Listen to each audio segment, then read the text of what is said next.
오늘 우리에게 주시는 하나님 말씀은 신약성경 데살로니가 전서 3장 9절 한 절 말씀입니다. 우리 두 번 반복해서 함께 합독하도록 하겠습니다. 데살로니가 전서 3장 9절 말씀 우리 두 번 반복해서 합독하도록 하겠습니다.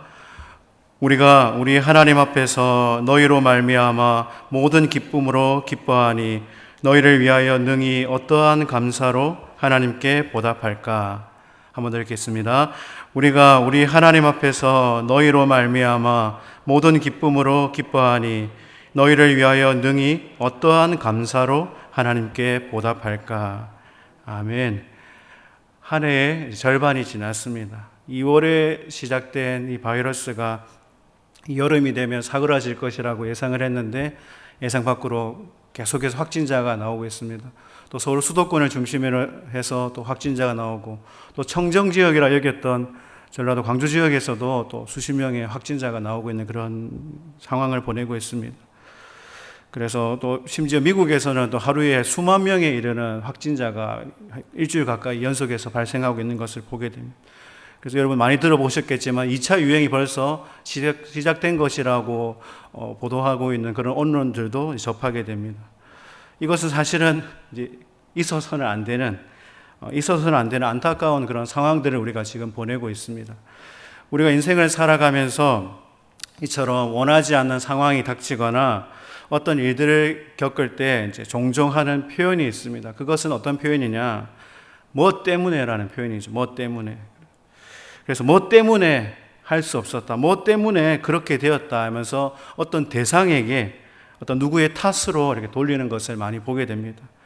이 때문에라는 단어는 이제 긍정적이라기보다는 또 부정적인 경우에 많이 쓰이고 있는 것을 또한 볼 수 있습니다. 특히 이제 지금 이 코로나19 상황을 놓고 보면 우리가 또 마찬가지 이런 표현을 안 할 수 없겠죠. 코로나 때문에 아무것도 못하게 생겼다, 망했다, 끝났다, 이렇게 표현들을 합니다. 근데 모든 것에는 사실 양면이 있기 마련입니다. 쉽게 말해서 장점이 있으면 단점이 있기 마련이죠. 얻게 되면 또한 잃게 되는 것도 있기 마련입니다. 내가 어떻게 바라보느냐에 따라서 그 상황을 다르게 해석할 수도 있습니다. 이 경영의 신이라 불리는 일본의 기업가인 이 마쓰다 고노스케는 인생의 역경을 딛고 가장 성공한 일본의 기업인으로 이제 칭찬받고 있는 그런 인물입니다. 기업을 단지 어떤 이윤 추구의 도구로만이 아니라 자신뿐만 아니라 종업원들도 그리고 모두 소비자 모두가 행복해하는 그것이 바로 장사라고 여겼던 분입니다. 그래서 이제 좋은 물건을 싸게 공급해서 가난을 몰아내고 사람들을 행복하게 하는 것을 경영 철학으로 삼았던 인물입니다. 그래서 이제 이분은 자신의 성공의 비결이 무엇이냐 물었을 때 때문에가 아니라 덕분에라고 표현을 하였습니다. 그래서 자신이 가난한 집안에 태어난 덕분에, 그리고 어렸을 때부터 고생을 찌도록 했기 때문에, 연약했기 때문에, 몸이 너무나 아팠기 때문에가 아니라 몸이 아팠기 덕분에, 그리고 또 가난해서 학교를 제대로 다니지 못한 덕분에라고 이렇게 표현을 하고 있습니다. 일반적인 경우에는 가난했기 때문에 내가 성공하지 못한 것이고, 내가 몸이 연약했기 때문에 학교를 제대로 다니지 못했기 때문에 내 삶은 이렇게 엉망이 되었다라고 말하기 마련입니다. 그런데 그는 이것을 바꾸어서 모든 상황을 덕분에로 삼았기 때문에 그것이 바로 성공을 가져온 비결이라고 말하고 있습니다. 여러분들은 인생을 살아오시면서 때문에라는 표현을 많이 하신 것 같습니까? 아니면 덕분에라는 표현을 많이 하신 것 같습니까? 한번 물어보시겠습니까? 이렇게 너무 멀리 떨어져 있으면 스스로에게 한번 질문. 덕분에를 많이 하셨습니까? 아니면 때문에를 많이 하셨습니까? 이 덕분에라는 글을 또 관련해서 최근에 어떤 글을 보았는데요. 이제 이런 글이 있었습니다. 코로나19로 이제 오염물질을 내보내다 많은 공장들이 문을 닫았던 덕분에 공기가 맑아졌다. 또 코로나19로 갇혀 지내다시피 했기 때문에, 갇혀 지냈기 덕분에 이제 작은 만남의 소중함을 깨닫게 되었다라고 해요. 그리고 이제 평상시 말을 많이 했는데 어떻게 되는 거죠? 마스크를 쓰고 다니는 덕분에 말수를 줄이게 되었다라고 표현하고 있습니다. 코로나19로 일은 줄어들었지만 바빠서 하지 못한 다른 일들을 이제 가족과 함께 할 수 있었다라고 덕분에라고 관련된 그런 글들을 또한 보게 되었습니다. 우리가 모두가 참으로 힘들고 어려운 시기를 보내고 있습니다. 우리 한국 전통 사회는 이웃이 어려우면 어떻게 하죠? 내몰라라 하는 것이 미덕입니까? 아니면 어떻게 해서든지, 그렇죠, 어떻게 해서든지 도우려 하는 것이 우리 전통 사회의 미덕이었습니다. 그래서 먼 친척보다 가까운 이제 이웃이 낫다라는 그런 표현도 그런 서로가 서로를 도와주는 것에서부터 시작된 것이 아닌가라는 생각을 하게 됩니다.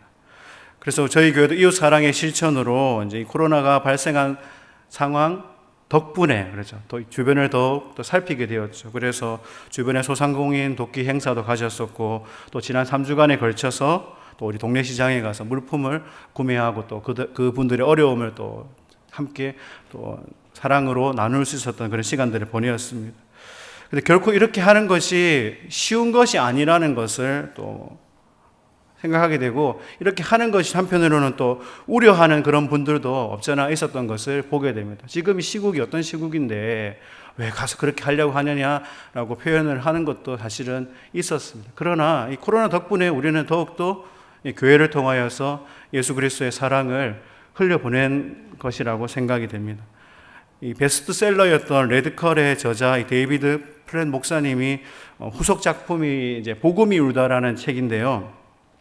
어쩌면 이 지금의 시대, 이 책이 지어진 지 사실 작년에 쓰신 책인데 이 코로나 시대를 딱 겨냥하고 마치 쓴 것처럼 했던 그런 내용이었습니다.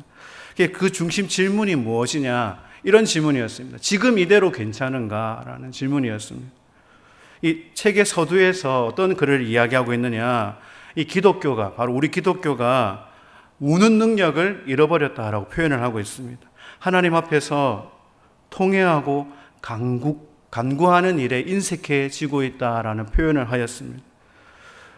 그가 스스로 말하기를 내가 먼저 가족과 희망을 잃어버린 사람들에게 또 그들을 위해 함께 눈물을 흘렸던 순간이 떠오르지 않는다라는 표현을 하였습니다.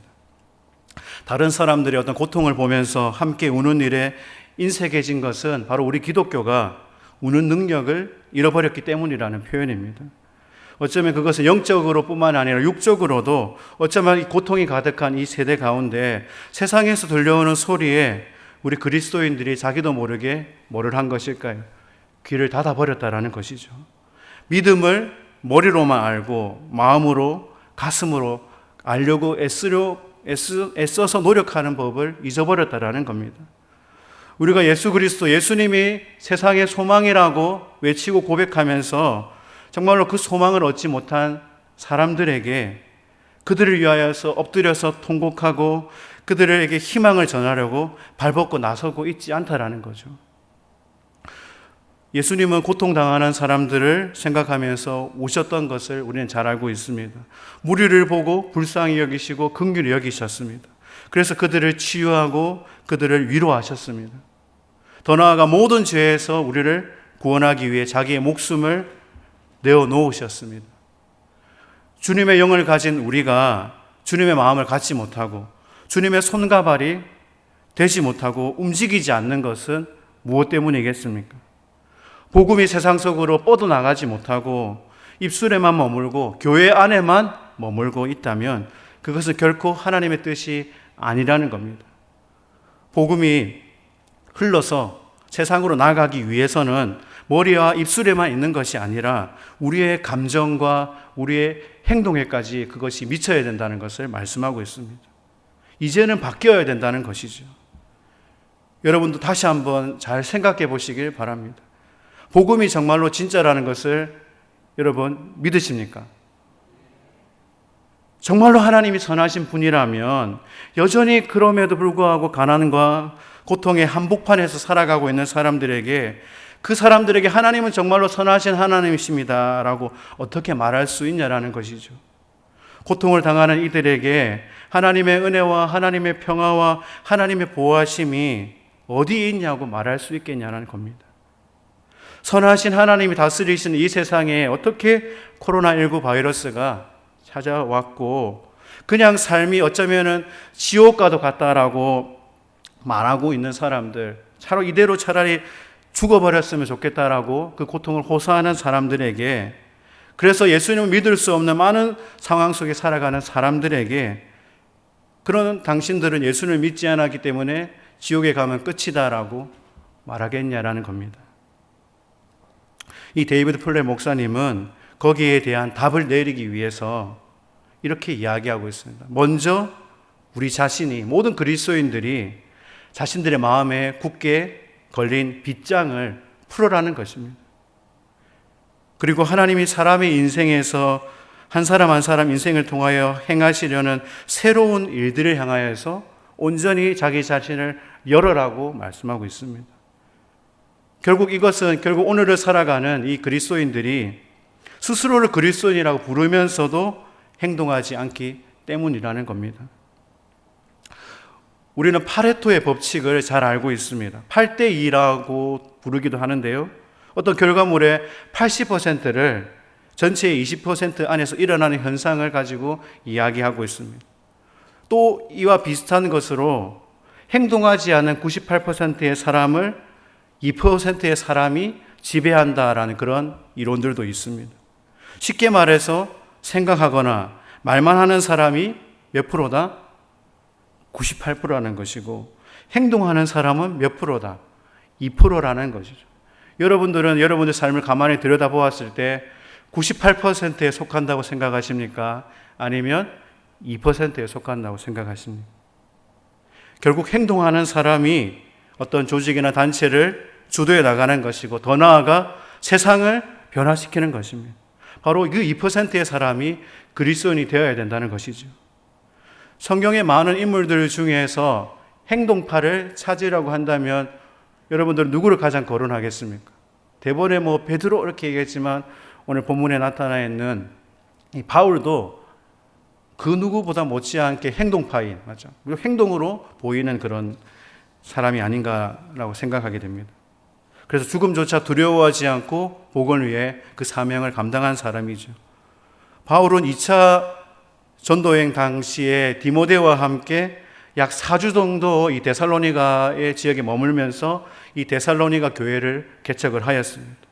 그 당시에 4주간의 기간이 없었던 이유는 유대인들의 핍박이 너무 심했기 때문입니다. 그래서 4주간에 그것도 버티다가 이 살해의 위협을 받고, 그런 위협 속에서 한밤중에 그 지역을 빠져나갈 수밖에 없는 그런 일들을 겪게 된 것입니다. 그래서 이 바울은 한편으로 늘 걱정하기를 이 데살로니가 교회에 이 초신자들을 제대로 양육하지 못했던 늘 그런 근심과 걱정이 항상 그에게 있었습니다. 그래서 이들이 어떻게 지내는가 싶어서 궁금하여서 누구를 파송한 것일까요? 바로 자신의 영적인 아들 디모데를 파송한 것입니다. 그것이 바로 이 데살로니가 전서의 배경이었습니다. 그리고 오늘 본문의 말씀은 디모데로부터 받은 소식을 접하고 바울이 하나님 앞에 감사하며 중보기도 올리는 그런 본문의 내용입니다. 오늘 말씀 우리 데살로니가 전서 3장 9절 말씀을 다시 한번 함께 읽겠습니다. 우리 하나님 앞에서 너희로 말미암아 모든 기쁨으로 기뻐하니 너희를 위하여 능히 어떠한 감사로 하나님께 보답할까. 바울에게 들려온 소식이 얼마나 큰 것이었으면 바울은 이 데살로니가 교회를 향하여서 뭔가 보답을 하고자 했습니다. 그래서 바울은 디모데에게 들은 소식을 표현할 때 어떤 표현을 하였느냐? 모든 기쁨이라는 것으로 그 기쁨을 이제 표현하였습니다. 어떤 것과도 비교할 수 없는 가장 큰 기쁨이라는 것이죠. 이 모든 기쁨이라는 표현은 어쩌면 바울이 자신이 복음을 전하면서 겪어왔던 중에 가장 큰 것이라고도 볼 수 있습니다. 바울은 복음을 전하면서 수많은 고난과 고통을 겪어왔던 것을 성경에서 많이 표현하고 있습니다. 다른 서신서에서 보면 강의 위협이죠. 그리고 동족의 위협, 광야와 바다의 위협, 그리고 줄이고 목마르고 굶고 춥고 헐벗었던 그런 많은 고통들을 그렇게 표현을 하였습니다. 그런 고통스러웠던 그 나날들을 다 잊어버릴 만큼 데살로니가 교회에서 들려온 소식이 큰 것이라는 표현입니다. 그런데 이 교회에 대한 그 소식이, 그 만족함이 어쩌면 자신이 그렇게 노력해서 4주간이라는 그 시간 동안 노력해서 이제 그 사람들이 내가 전한 복음을 잘 받아주었구나 하는 어떤 자기 만족에서 온 것이 아니라는 것입니다.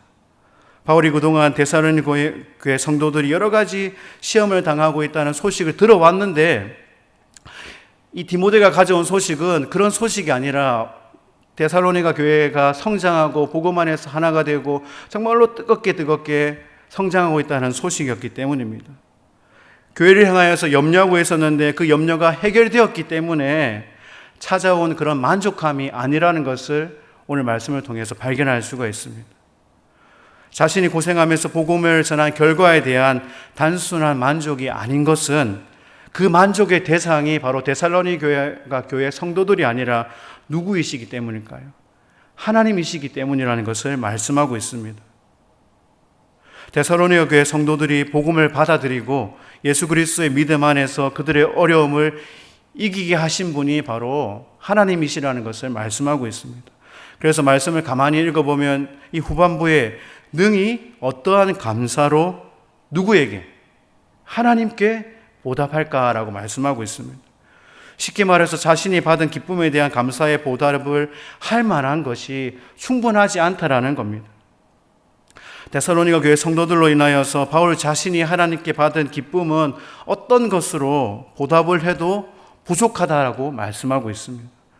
여러분, 사실 이 보답이라는 것은 주로 어떨 때 이 보답이 있는 겁니까? 뭔가 나한테 왔을 때, 주어졌을 때 거기에 상응하여서 다시 돌려주는 것을 의미합니다. 예를 들어서 여러분들 이제 지금은 그런 경우가 잘 없지만 예전에 김장을 하면 어떻게 하면, 김장을 하면 예쁜 그릇에 김치 한 포기 탁 담아가지고 옆집에 주는 겁니다. 그럼 옆집에서 그 통을 이제 씻어가지고 줄 때 그냥 줍니까? 아니면 그 안에, 그 안에 과일이라든지 다른 반찬을 담아서 돌려주는 거예요. 일종의 보답이라는 거죠. 그러지 못하고 때로는 그냥 줄 것이 없을 때는 어떻게 합니까? 단지 그냥 씻어서 돌려줄 때도 있습니다.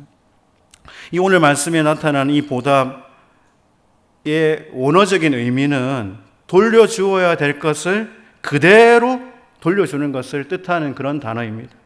당연히 돌려줘야 된다는 것을 의미하고 있는 것이죠. 이 데살로니가 교회 성도들이 핍박 중에도 이 바울에게서 받은 복음을 잘 믿고 신앙의 기초를 세워서 성장하여서 좋은 결과물이 나온 겁니다. 그렇다면 바울이 데살로니가 교회들을 칭찬하면서 오히려 데살로니가 교회에 선물을 보내는 것이 마땅한데, 바울은 바로 그 대상을 하나님으로 삼고 있다는 것입니다. 이제 막 신앙이 자란 데살로니가 교회 성도들이 어쩌면 견디기 힘든 그런 상황들을, 또 삶의 어떤 환난 중에서 믿음으로 승리하게 된 것은 바로 바울의 공로가 아니라, 자신이 노력해서 복음을 전한 결과물이 아니라 그들을 강하게 하고 그들을 승리하게 하신 바로 하나님의 은혜에 있기 때문입니다. 그래서 바울은 이 데살로니가 교회의 성도들에게 감사를 표현하는 것이 아니라 하나님께 모든 것을 돌리고 있다는 사실입니다. 그것이 당연한 것이고 그것이 마땅한 것이라고 여겼다라는 겁니다. 하나님께서 모든 것을 주관하고 계신다는 바로 그런 삶의 태도를 우리는 또 이 말씀을 통하여서 볼 수가 있습니다. 이 오랜 시간 동안 이 한국교회의 또 젊은 세대에 선한 영향력을 나타내시고 재작년에 이제 은퇴하신 이재철 목사님이 이제 최근에 지은 책이 있는데, 책 제목이 이제 목사 그리고 목사직이라는 책입니다. 목사님이죠. 목사가 목사에게 던지는 7가지 질문을 소재로 한 그런 내용인데요. 그 질문들 중에 첫 번째 질문과 마지막 질문이 저에게 가슴 깊이 와닿았던 그런 질문입니다. 첫 번째 질문이 무엇이었냐? 나는 지금 왜 목사로 살고 있는가라는 질문이었고, 마지막 질문은 무엇이냐? 나는 하나님의 심판을 믿고 있는가였습니다. 그 질문을 어차피 이 땅을 살아가고 있는 목회자가 아니라 모든 그리스도인으로 바꾸어도 충분한 질문이라는 것을 보게 되었습니다. 나는 왜 지금 그리스도인으로 살아가고 있는가? 여러분들 스스로에게도 한번 이 시간 물어보시길 바랍니다. 나는 오늘이라는 이 시간을 왜 그리스도인으로 살아가고 있는가? 그리고 다시 한번, 늘 저도 자주 이렇게 던지는 질문이긴 하지만 하나님의 심판을 믿고 있는가라는 질문을 스스로에게 물어보시길 바랍니다. 하나님의 심판에 대해서 자주 언급하고 그 중요성에 대해서 강조를 하면서 정말로 목회자인 나 자신은 정말로 그것을 믿고 있는가를 질문을 또 한 번 할 수밖에 없었습니다. 정말로 심판을 준비하는 삶을 하나님 앞에서 살아가고 있는가라는 질문을 던지게 되고 있습니다. 사실 우리는 잘 알고 있습니다. 하나님은 언제나 모든 것을 보고 계시다는 것을 우리는 잘 알고 있습니다. 오히려 어쩌면 우리가 딴짓을 하다가 하나님을 잊고 있는 순간이 있을지라도 하나님은 언제나 우리를 지켜보고 계시기 때문입니다. 그럼에도 불구하고 우리가 그것을 너무나도 잘 알고 있음에도 불구하고 이 그리스도인이라는 사명을 받았음에도 불구하고 우리는 꺼리낌 없이 죄를 짓고 있지는 않는지 스스로에게 물어보아야 하기 때문입니다. 이 하나님의 심판대 앞에 선다라는 것은 죽음 이후만이 아니라 바로 지금 여기 오늘의 삶의 자리에서 어떤 모습과 어떤 자세로 살아가는가도 중요하다는 것을 깨달아야 하기 때문입니다. 부끄럽지만 저 자신에게 먼저 적용해 본다면 목사 되기 전이 목사 되고 난 후보다 낫다면 그것을 어떻게 설명할 수 있겠냐라는 겁니다. 이 책의 마지막에 이런 내용이 있었습니다. 성경을 통하여서 하나님께서 나타내시는 것은 하나님은 공평의 하나님이시라는 것이죠. 이것 또한 우리는 잘 알고 있습니다. 그런데 이 책에서 말씀하고 있는 내용은 하나님께서 공평하신 하나님이 되시는 것은 하나님께서 심판의 하나님, 곧 다시 말해서 세마심, 이 세마심의 하나님이시기 때문이다라고 말씀하고 있습니다. 이 하나님의 세마심은 하나님의 공평으로 드러나고 그 공평의 핵심이 무엇이냐? 심은 대로 거두게 하신다라는 겁니다. 먼저는 저에게도 묻는 질문이지만 여러분들은 이 땅 가운데 무엇을 심고 계십니까? 우리가 심는 그 씨앗과 그 열매는 단지 거두기만 하는 것을 의미하고 있지는 않다는 것을 깨달아야 됩니다. 그래서 거둔다는 것은 먼 훗날에 어떤 사건이 아니라 날마다 현재 진행형으로 이루어진다라는 것을 깨달아야 된다고 우리에게 가르쳐 주고 있습니다. 우리의 속담에도 여러분 잘 아시죠? 콩 심은 데 콩이 나고 팥 심은 데 팥이 난다라는, 단순하게 재배하는 날이 되어서 콩이 콩의 모습이 되는 것이고 팥이 팥에 되는 것을 의미하는 것이 아닙니다. 농부가 자신의 밭에 무엇을 심었으면, 콩을 심었으면 콩이 나는 것이고 팥을 심었으면 팥이 심었다는 것은 그 콩밭은 현재 진행형으로 콩밭이 되어가고 있다라는 것을 우리에게 가르쳐주고 있다라는 사실입니다. 이 심은 대로 거두게 하신다는 하나님의 심판도 결국은 어떤 결과물만을 가지고 이야기하는 것이 아니라 어떻게 바로 현재 진행형으로 되어 간다라는 것을 우리에게 가르쳐주고 있습니다. 이 책에서 이런 표현을 하였습니다. 가룟 유다가 3년간 주님의 가르침을 받았지만 우리는 그냥 단지 가룟 유다가 배신하는 것 알고 있죠. 그리고 마지막 그의 결과가 어땠습니까? 그의 끝은 뭐로 끝이 났죠? 자살이죠. 목매어 그냥 죽은 겁니다. 그런데 단지 이 가룟 유다가 은30에 주님을 배신하고 마지막은 죽었다는 것은 결국 그 자신이, 이 가룟 유다 자신이 처음부터 예수님을 이용해서 자신의 삶에 육적인 것을 심었다라는 것이죠. 그래서 그 결과가 마지막에 스스로 목매어 죽은 것으로 끝이 난 것이지만 결국에 그것이 어떻게 뚝 하고 떨어진 것이 아니라 처음부터 욕망을 가룟 유다가 단호하게 끊어내지 못하고 결국 사로잡힌 그 순간부터 잘못된 죽음의 열매가 현재 진행형으로 결실된 것이라고 표현하고 있습니다. 최근에 우리 교단에 있는 그 자료 신문을 보면 이 코로나19 관련한 그 기사를 보게 되었습니다. 이 코로나19가 전 세계 경제 위기를 가져오고 사회 문제를 악화시키고 있고 이것이 또 선교회에서도 많은 영향을 미치고 있다는 것을 보게 됩니다.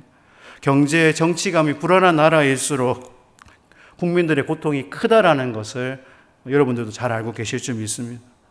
그래서 정치 어떤 종교 간의 어떤 유착이 또 때로는 선교에 부정적인 그런 영향을 주는 일들도 발생하고 있다는 것을 또 여러 가지 사건들을 통해서도 우리가 접하게 됩니다. 결국 이 특별히 코로나19 바이러스가 1차 산업에 의존하던, 그래서 결국 모든 상거래가 중단이 되었기 때문에 심각한 식량 위기를 가져왔다고 합니다. 그래서 결국엔 저소득층의 피해가 크다라는 것을 끊임없이 보도를 하고 있는 것을 보게 됩니다.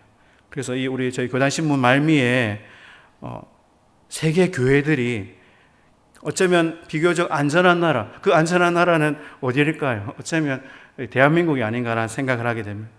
이 안전한 나라, 그래도 좀 잘 사는 나라에서 어쩌면 도움이 필요한 나라들에게 이 고통을 분담해 줄 것을 전 세계 교회들이 요청하고 있다는 것을 보게 되었습니다. 이것은 이제 어쩌면 국가만의 문제가 아니라 이제는 전 세계가, 그리고 모든 나라, 모든 교회가 함께 연대하여서 이 어려움을 극복해야 된다는 것을 우리에게 가르쳐 주고 있습니다. 여러분들은 지난 2020년 한 해의 절반에 무엇을 투자하고 무엇을 심으면서 살아오셨습니까?